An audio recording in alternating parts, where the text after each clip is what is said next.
the glacier changes every year up there, just on Begbie from what we can see from the property last summer. I mean, that's the thing with farming, like, and humans, we like, you know, kind of like stability. A company that wants to greenwash is going to put a nice picture of a worker in southwestern Asia. But if you have less than 10% of the world's population interested in saving the world, it's not going to work.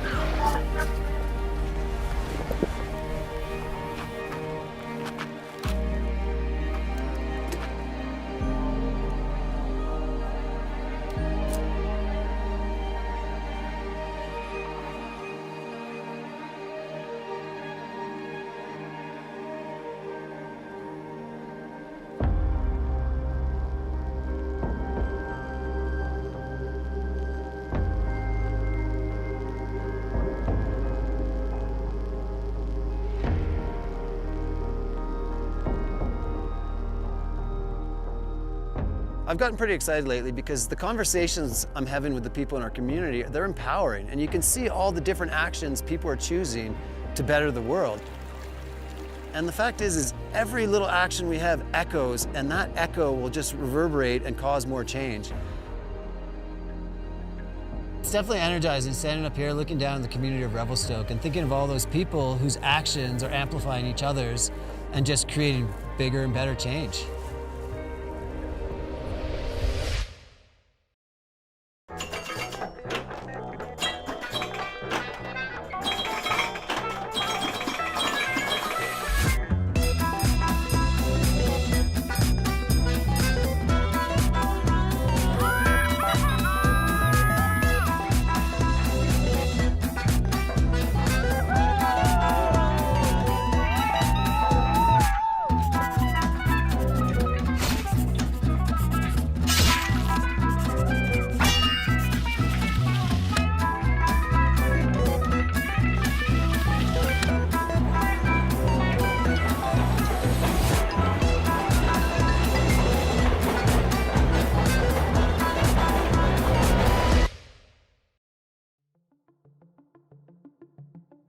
We built these greenhouses. We built about 5 of these.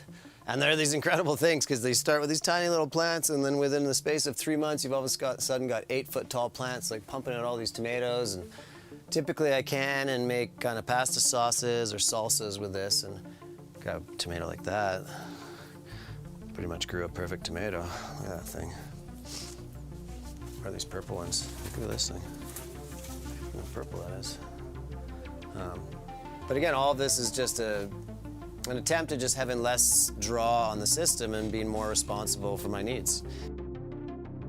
Quickly realized after about 6 months, 8 months, is that my family actually doesn't eat that many eggs. So to me, this was a great lesson because it turns out that some choices aren't the right ones. And, you know, insulated my whole house, you know, there's been a lot of garbage created just to make my house more energy efficient. So hopefully in the next 25 years, it's gonna save enough energy to make up for all the energy that I had to put into making it more energy efficient. And that's kind of the thing, is like nothing's perfect, but we have to try these options. And like the chicken coop over here, I tried it and it didn't quite work for me, and I mean, that's fine. But, you know, I'm gonna keep trying all these different things, and the ones that work, well, I'll stick to them, and I'll just try to have a little less of a footprint that way. How secure are we food-wise? What percentage of food do we actually eat that's grown within, let's say, 100 miles? I think it's like less than 5%. That's a guesstimate, but last time I looked, I think it was like less than 6 or 5%. Yeah. Most of our food is coming from some bigger, larger system. And like we felt last fall, like that system can fall apart so easy. One washed out highway and all of a sudden, like 95% of our food isn't coming to us, right? So that's a massive system that we work in, and so the local food initiative is just working towards shrinking that food system a little bit and making it more accessible to everyone within our community. We can't access everything and we can't grow everything, so it means that we need to plan, and it means that we need to rely on people like the Revelstoke Local Food Initiative to get us to a place where we're a little bit more secure. So making sure that you get involved and you plant your own garden and you learn how to plant your own garden, or you... And grow better. And you grow better because of advice we hopefully gave you, and it works. Exactly. Or you meet your local farmers via some of our other programs, and maybe you're not a grower, but you can support that local business. I know you're connected with a local farmer, and it's so important to connect to those people and support those people and make sure that they're able to to continue to do their jobs. Yeah, absolutely. This giant system that we have of shipping everything to us, it's not working. It's not. And so figuring out a way to get out of that a little bit is a great way. And I kind of think the food tastes a lot better. Personally, not only the food I've grown at home, but also just going to the local market and knowing I'm buying from that farmer that I shook hands with and that I gave them my cash. Yeah, and then, you feel that really just good tastes about better. it. Yeah, it really does. And also, it's like a good way to, like, if you're having a bad day, you need someone to boost your confidence up, like go and buy something local and they'll like tell you how great you are for doing it.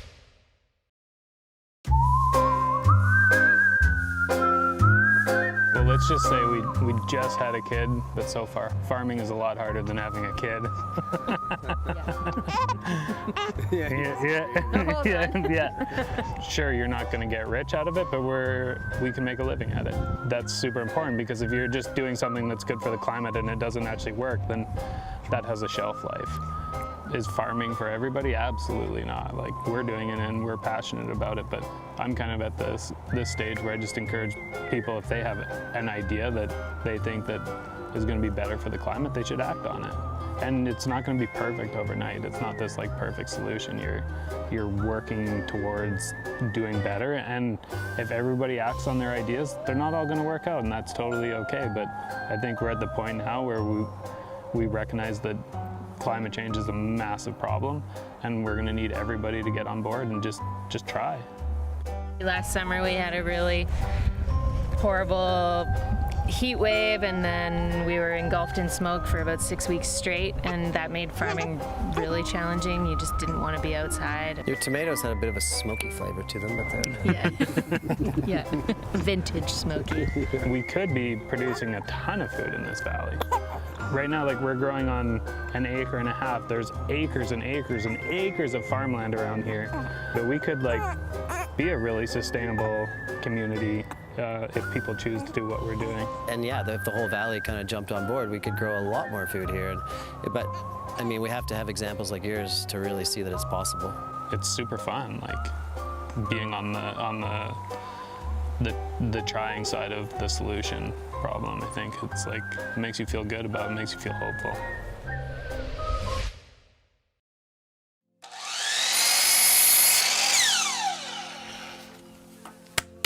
One of the realities about being a human and living is that we use a lot of energy. So one of my goals this summer was to make my house less energy intensive. So I spent a lot of time insulating the whole thing, putting on new triple pane windows, insulating the attic, and just making it so it's going to hold the heat better, either the cold in the summer or the heat in the winter. And it's just going to use a lot less energy to keep my family comfortable. I also added on solar panels, which is super exciting because now I'm taking the energy from the sun and then I'm putting it right into my car and into my adventures. And that's been really fun every day, watching to see how much energy we created just from passively using the sun. So, I mean, the truth is that everything has an impact. Building these solar panels has an impact because they've got to mine all the metals and everything for it. But in the long run, having these on my roof is going to be way better than drawing off the system and using coal power or any other powers that are out there. This is just a better way. It's definitely getting cheaper and cheaper every year, and it's becoming much more accessible for Canadians to do. It'd be fun if I was standing on this roof and I'd look and I see them on every other roof, but right now in Canada you don't really see that. I don't see any. And so I'm kind of just doing it, one, as a statement that we all have to be more responsible for our energy uses, and two, to also show that if it can work here in Revelstoke, it probably can work anywhere else, because we get a lot of snow here.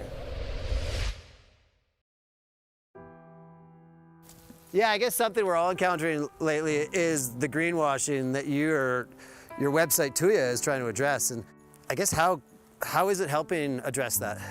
You know, I learned about greenwashing a lot, and I could see like all these brand greenwashing, and I was like, how can we help people tell the difference between a brand that's actually greenwashing and the one that does good?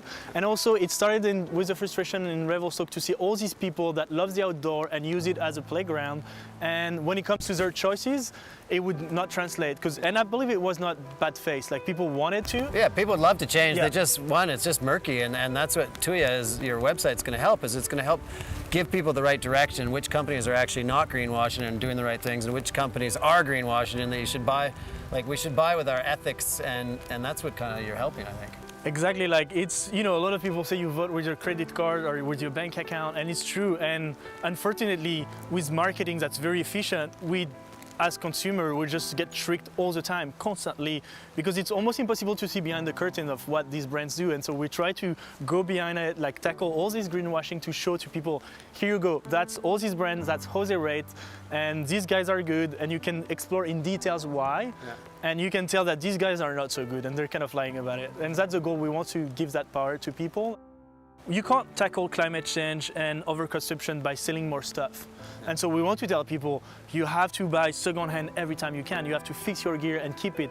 Once in a while, when you actually need some gear and you really need it, then buy from the good guys. And because it's to tell that everything has an impact, and we can't avoid that, but we used to keep our clothes for 20 years, 10 years, and we got into an era when it was every year, new clothes. Right new now, clothes. 80% of people's clothing is only used for 1 year, and then they replace it. 80%, like that's mind-boggling. Like, you need to have kind of compassion and love in both sides, and what I mean by that is like, even for people that are destroying nature, sometimes it's their job and they're just making a living, and you need to build that compassion, and it helps you take a step back and be like, okay, we have to find solutions that works for everyone ideally, and it's all about love, really, like love for nature, but people around you. instead of me muddling around and trying to explain what you do, can you explain the two companies that you've kind of working on in your backyard here? So Living Fragments is an upcycled textile botanical dye project, and Bloom and Axilla is probiotic deodorant, biodegradable packaging, exploring cosmetics that are really eco-conscious and also ethical. I harvest calendula kind of daily. I come out and I just pick, I don't know, maybe like half of the blooms and dry them out, and then I infuse them into oil, and I use that oil in my deodorant. Living Fragments was a project that I started just to make upcycled clothing, and what happened is very quickly I was like, gee, it would be nice if I could turn white sheets into something more interesting. That took me to the garden, where I started to learn about botanical dyes. This is called madder root, and it's responsible for the red dye that we saw on the British redcoats. So it's kind of like a historical plant, and it takes 3 years to produce color. So I've had this overgrown madder bed that was like attacking my kid's sandbox for the last, I think, 4 years. You literally actually grew this on your property here? Yeah, it's kind of fun because I can just re-dye my shirt when it starts to fade. So that's sort of where I see longevity of clothing coming in, is like, if you're learning how to natural dye things, then you can just keep refreshing your clothes, and they look like new when you dye them again. So I had to have a career that I did not like very much to really take a step down this path. But I was like, well, I need to dedicate myself to something that is making a difference, because working any other way just kind of amplifies the anxiety that I was feeling.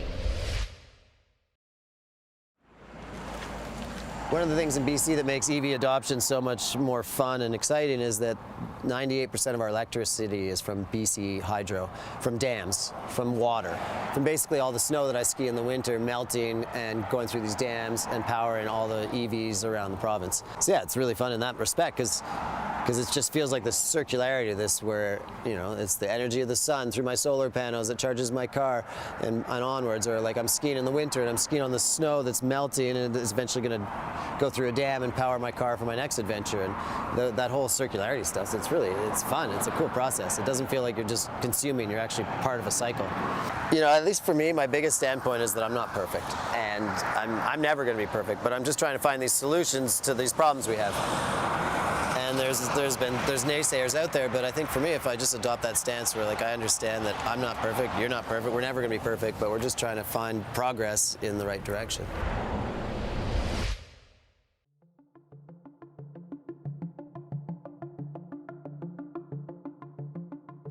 What I think is super interesting is Mario came to a talk I did a bunch of years ago. Oh yeah. And I was talking about sustainable adventure and stuff, and it kind of sparked an interest in him. And then now that we're meeting up years later, he's driving this wicked car, says eco adventure, and I guess I should ask you, what do you think sustainable adventure means? Like, To me, well, first when I saw you talk, that like, you know, I had it running in my head already about sustainable adventure, but you were really like just doing it. And you had the car and you know, you demonstrated that. Like, and this was around the time that, you know, there weren't really electric charging stations around. Yeah, it wasn't happening. So you were the OG of doing this. And so when I think of sustainability and eco-travel and adventures, I think about how to encourage others to be in the outdoors. Yeah, because if you're going to want to protect it, you probably have to experience it. I don't think it's you want to protect something you've never experienced. So 100%. the more people that we can get out into the outdoors, the more stewards for the environment that we'll have. I think in a way, our cars are more mascots than anything else.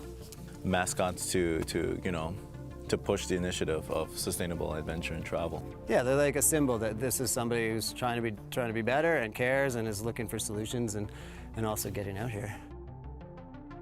One of the things that we all can do is we can actually influence a lot of people, and not just in our little circles, but now with social media, you can kind of influence people far away and even in different countries. So just showing them what's possible kind of can spark an interest, and all of a sudden, like you're saying, the more people we get out here, the more people will want to help protect it.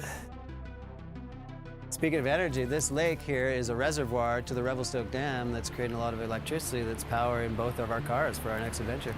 Boom. Oh, that's awesome, actually. I didn't know that. Yeah, that's just pretty neat.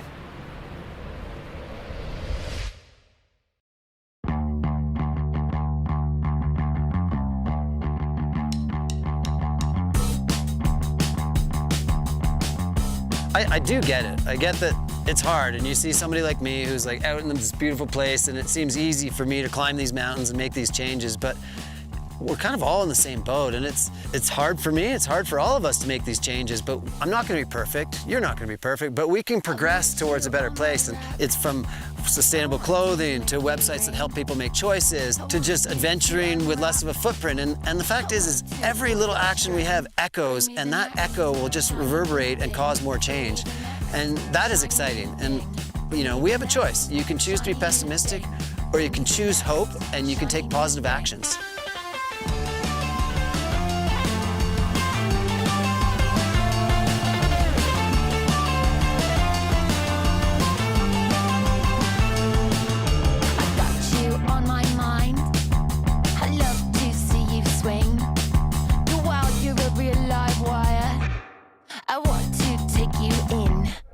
The next shiny new thing. Bring me the next shiny new thing.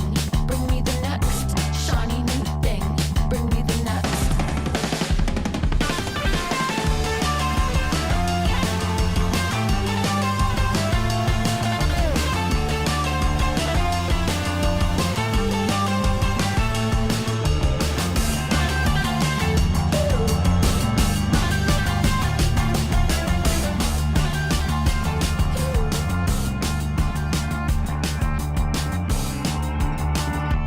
Bring me the next shiny new